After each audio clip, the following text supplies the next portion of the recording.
Okay, we're kicking things off with some caffeine. Vicki McKenna and Culture Cast. Vicki, good to see you. Hey, great to be here. You know, it just seems like when we talk education, the whole system is imploding. We're now in the middle of this libs of TikTok scandal, right? We've got all the stuff happening here, which also, by the way, drives me crazy. The idea that you've got a woman who's simply taking their own videos and showing to people now is a doxable offense. But maybe all we're suffering, maybe all of our educational woes are ultimately the result of Satan. Because here we have could be after school Satan clubs. Talk about this. Well, I guess it's a thing, and this isn't the first time I've seen a school announce the establishment of an after-school Satan club. It's a satanic temple club. A parent was pushing for this. Of course, the school signed off on this. This is in Pennsylvania. And let's just imagine for a second a group of students with a parent in leadership want to have an after-school group sponsored by the school to learn about and promote traditional marriage. How do you think that might go over?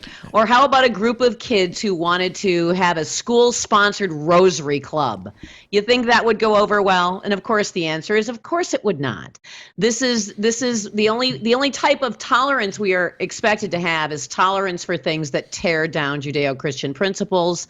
And then they'll also, of course, cloak themselves in the blanket of free speech as they deny it to the rest of us. So this is pretty typical. I don't know why parents still have their kids in these, dens of iniquity, but apparently it's going to take some time before people feel strong enough to leave the schools. Well, let's take a look at the video that'll explain it a little bit further. In 2001, the U.S. Supreme Court ruled religious groups could operate after-class programs in public schools, which allowed for a proliferation of the Good News Christian clubs, now about 5,000 nationwide. We're not trying to be against anyone. We're simply trying to take the biblical good news of the gospel to the children.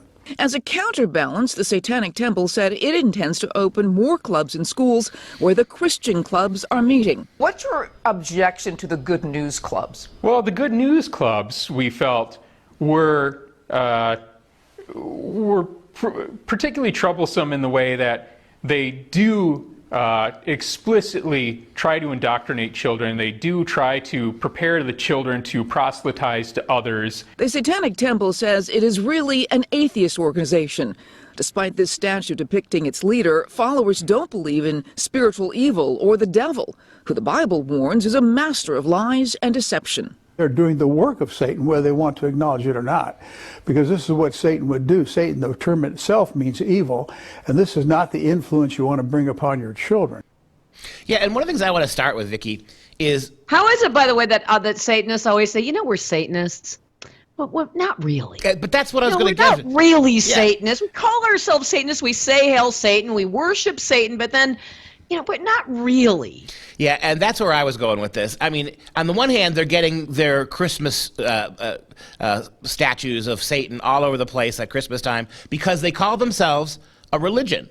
And then they turn around and say, but it's a religion in the God of which we do not believe. So they're having their cake and they're eating it too. And that seems to me to be a legitimate way to isolate them from these kind of things. If you call yourself a religion and you dedicate your religion to Satan and that you don't believe in Satan, then you don't really qualify for these kinds of public accommodations, number one. And number two, you and I have spent a lot of time talking about C.S. Lewis's That Hideous Strength, all about a demonic attack. It's a dystopian novel written in the 40s about how when you see science and reason being co-opted in the name of really tyranny. I mean, there's something very creepy about the satanic culture. Who they got the images. They're very big on abortion. They fight for radical abortion rights. They call it a sacrament. Yeah. Here's the thing. If you're a religion, you're a religion, and so you are now demanding that schools authorize the worship of evil.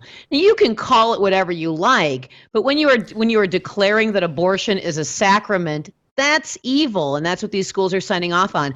And Good News Christian Club aside, I think students ought to try to see if they can't organize a school-sponsored with a school sponsor in the form of a teacher or another staffer the club, the traditional marriage club, the white heterosexual male club. Let's see how truly tolerant and willing to coexist these educators actually are. They're totally fine with the Satan Club because the Satan Club promotes all of the left-wing politics, which ought to tell you something about left-wing politics. But if you actually try to push the envelope a little bit further than happy, bland Christian talk, you're probably going to run into some roadblocks.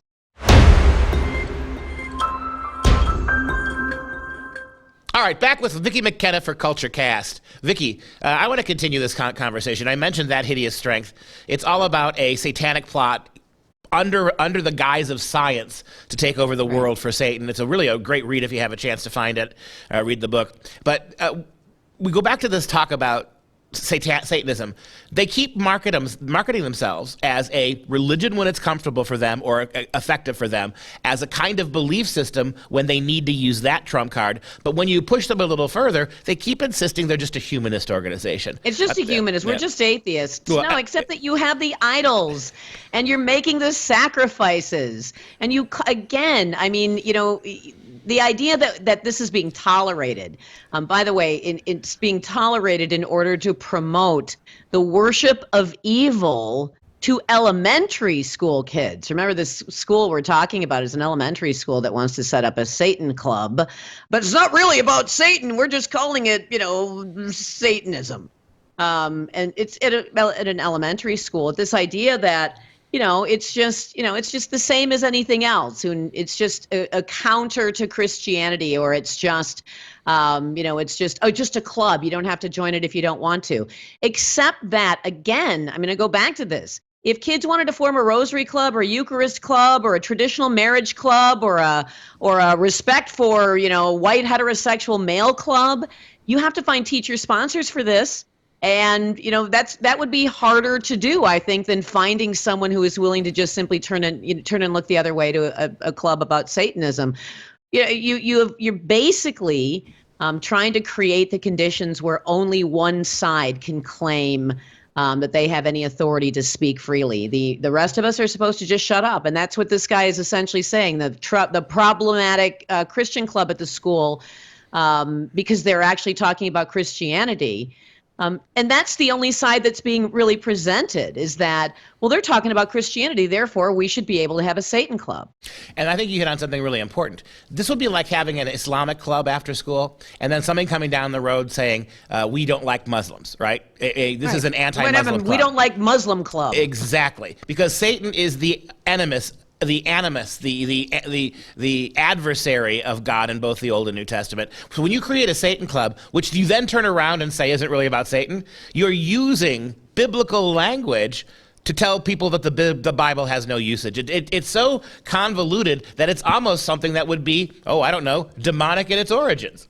Well, it is. Listen, the Satanists are not just rational atheists. The Satanists are Satanists, or they wouldn't call themselves Satanists. You can be a rational atheist and have all kinds of different clubs you can join. You don't have to join the Temple of Satan to do this. But, the idea that they think that they're going to be able to sell sort of a benign agnosticism or a benign atheism, that isn't what happens. People don't just suddenly adopt this, a lack of belief and then move forward, as rational and moral people. They fill it with something. The belief vacuum is going to be filled with something, not rational thought and humanism that looks very much like Judeo-Christian morality. It's filled with any number of things from paganism to the blind worship of crystals to smoking a lot of dope and video gaming all day. It's filled with something. Well, what it is, it's anarchic, right? Its job is not to really construct a satanic worldview. The worldview is already there. The one they keep harping about is reason, rationality, atheism. There are so many more intellectually sound ways to approach atheism through than through Satan's temple. So sure, they're not building anything. All they're doing is using scientific rationalism under the guise of Satanism to attack Christianity. Agree. I totally agree with you. And incidentally, rational thought the concept of rational thought didn't come from atheism. The concept of rational thought actually was something else born out of the influence of Judeo-Christian belief. But so again, you hijack all of the language and all of the themes and all of the philosophy from Christianity. You strip out Christ. You replace Christ with Satan, and then you want to essentially destroy everything that has ever been created since the birth of Christ. And you're calling yourself, we're just a rational humanist club. It's again, the only thing they've got to actually hang their coats on, I think, is the idea that, I guess if we tolerate one religion, we're going to have to tolerate a lot of religions. But the problem is that they don't tolerate other religions, and it is not as tolerated in the school system as something as lunacy, as much lunacy as the Satan Club is for little kids. Well, we also know that C.S. Lewis said in the Screwtape Letters that God created everything. There was nothing that Satan could create at all. And so therefore, the purpose of Satan is simply to take apart what God has put together. That certainly seems like a pretty good definition of what this atheist club is all about. In the name of Satan, they are deconstructing, like you said, it's not just Christianity or church or evangelicalism. It's 2,000 years of Western culture they want to rip apart because of its influence. They want to use the lessons of Western culture to rip Western culture apart. I'm wondering what they think they're going to be replacing all of this stuff with. I mean, again, you're using the thought processes, critical thinking, rational thought, all of these things, and sort of a basic understanding of Judeo-Christian morality. You're using all of that to tear it down, and somehow thinking that anything good is going to ever survive, and it won't, of course, because anarchy ultimately leads to totalitarianism. You can't control anarchy by definition, and so you're going to have a strong man declare him or herself, the totalitarian ruler, and that's what I think maybe they don't see, and maybe they do, and think it's going to be absolutely awesome.